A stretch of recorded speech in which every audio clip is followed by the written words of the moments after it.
우리는 역사상 가장 중요한 시점을 지나고 있습니다. 하나님께서는 하나님의 일을 하시기 전에 사람을 준비시키셨음을 우리가 알고 있습니다.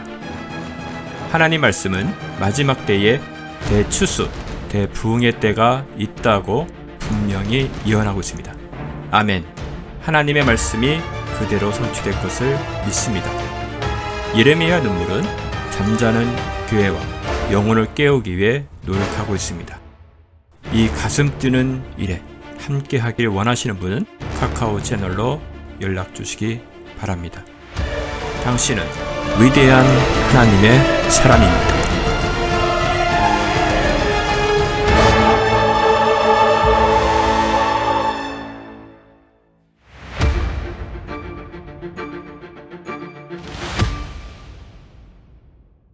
기독교인이 아닌 세상 사람들조차도 종말이라고 말할 정도로 모든 분야가 그 끝을 향해 달려가고 있습니다. 그래서 이 세상 끝에 관한 예언사라고 알려진 요한계시록의 해석에 많은 사람들의 관심이 쏠리고 있습니다. 요한계시록에 나오는 주요 키워드들 중 7년 대환란이라는 개념이 있습니다. 실제로 이 개념이 나오게 된 성경은 요한계시록이 아닌 다니엘서 9장 24절부터 71회의 개념이 나오게 됩니다. 다니엘서 9장 24절 말씀입니다. 내 백성과 내 거룩한 성을 위하여 이른 이래를 기한으로 정하였나니 허물이 그치며 죄가 끝나며 죄악이 용서되며 영원한 의가 드러나며 환상과 예언이 응하며 또 지극히 거룩한 이가 기름 부음을 받으리라. 오늘 다루고자 하는 주제는 70일의 전체가 아니기에 간략하게만 말씀드리도록 하겠습니다. 70일의 예언은 셋으로 나뉘어지게 됩니다. 첫째는 7일에 즉 49년이며 둘째는 62일에 434년입니다. 이 둘을 합하면 69일에 483년이며 이는 역사적으로 모두 성취가 되었습니다. 마지막 셋째인 한일에 즉 마지막 7년이 성취가 되려는 직전에 우리가 있는 것입니다. 현재 수많은 징조들이 마지막 7년 환란이 오고 있음을 말하고 있지만 마지막 한일의 개념에 대해 부정하거나 과거주의로 해석하는 사람들이 너무도 많이 있습니다. 예수 그리스도의 다시 오시는 날은 하나님만이 아십니다. 마지막 7년이라는 기간이 확정되었다고 해서 예수님의 재림의 날을 정확히 알 수 있는 것은 아닙니다. 마지막 때 심판의 예표로 할 수 있는 이스라엘의 바벨론 포로 생활 기간과 노아 홍수 사건이 일어나는 시점에 대해 성경은 말씀하고 계십니다. 우선 바벨론 70년에 대해 알아보겠습니다. 예레미야는 이스라엘이 바벨론 포로 생활 70년으로 끝날 것이라는 예언을 받게 됩니다. 다니엘은 다리우 원년 즉 포로 생활 67년경에 예레미야서를 읽다가 포로 생활이 70년으로 끝날 것이란 것을 알게 되었습니다. 그는 얼마 남지 않았음을 깨닫고 금식하며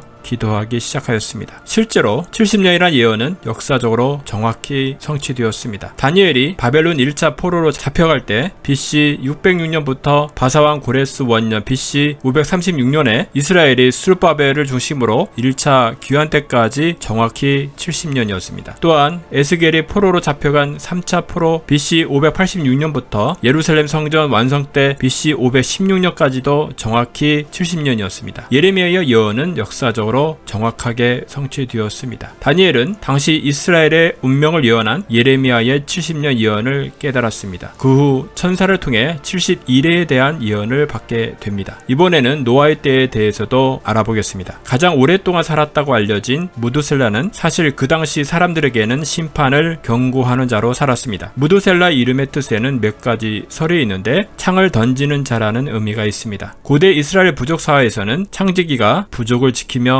이끌었습니다. 부족 간 전쟁에서 그 비중은 컸는데 창지기가 죽은 부족은 멸망해 버렸기에 그의 이름을 무두셀라로 지었다는 설입니다. 혹은 무두는 죽다의 의미와 셀라는 보내다의 의미가 결합했다는 설도 있습니다. 이 사람이 죽으면 하나님이 심판을 보내겠다는 이야기입니다. 창세기에 나오는 계보들을 맞춰보면 딱 그가 죽은 해에 대홍수가 일어났는데 에녹이 무두셀라를 낳자 하나님과 동행하였다는 걸 떠오르면 의미심장한 해석이 확인할 수 있습니다. 그의 죽음에 맞춰서 하나님이 홍수 심판을 내렸다고 성경은 증거하고 있습니다. 창세기 5장 21절부터 32절까지의 말씀입니다. 에녹은 65세에 무두셀라를 낳았고 무두셀라를 낳은 후 300년을 하나님과 동행하며 자녀들을 낳았으며 그는 365세를 살았더라. 에녹이 하나님과 동행하더니 하나님이 그를 데려가심으로 세상에 있지 아니하였더라. 무두셀라는 187세에 라멕을 낳았고 라멕을 낳은 후 782년을 지내며 자녀를 낳았으며 그는 969세를 살고 죽었더라. 라멕은 182세에 아들을 낳고 이름을 노아라 하여 이르되 여호와께서 땅을 저주하심으로 수고롭게 일하는 우리를 이 아들이 아니하리라 하였더라. 라멕은 노아를 낳은 후 595년을 지내며 자녀들을 낳았으며 그는 777세를 살고 죽었더라. 노아는 500세 된 후에 셈과 함과 야벳을 낳았더라. 그럼 무두셀레가 몇 살에 홍수가 일어났는지 계산을 위해 우선 무두셀레가 몇 살에 노아가 태어났는지 계산합니다. 무두셀레 187세에 손자 노아의 아버지 라멕을 낳았고 라멕은 182세에 노아를 낳았다고 했으니 이 둘의 나이를 더합니다. 즉 무두셀레가 369세에 노아가 출생하게 됩니다. 노아가 600세에 홍수가 일어났다고 했으니 이 둘을 더하면 정확히 무두셀레의 죽은 969세가 됩니다. 창세기 7장 1절에서 6절까지의 말씀입니다. 여호와께서 노아에게 이르시되 너와 내 온 집은 방주로 들어가라. 이 세대에서 내가 내 앞에 의로움을 내가 보았음이니라. 너는 모든 정결한 짐승은 암수 7씩 부정한 것은 암수 2씩을 내게로 데려오며 공중의 새도 암수 7씩을 데려와 그 씨를 온 지면에 유전하게 하라. 지금부터 7일이면 내가 40주야를 땅에 비를 내려 내가 지은 모든 생물을 지면에서 쓸어버리리라. 노아가 여호와께서 자기에게 명령하신 대로 다 준행하였더라. 홍수가 땅에 있을 때에 노아가 600세라. 이스라엘 장래는 7일 동안의 애도 기간을 가지게 됩니다. 이것으로 보아 무두셀라가 죽은 뒤 7일간의 애도 기간이 끝난 후 홍수가 일어났을 것으로 여겨집니다. 이처럼 마지막 때에 있을 7년의 기간도 역사적으로 성취된 바벨론 포로 기간 70년과 노아 홍수를 7일 전에 알리셨던 것처럼 7년의 기간이 있는 것입니다. 이 마지막 7년의 시작이 정말로 가까이 오고 있습니다.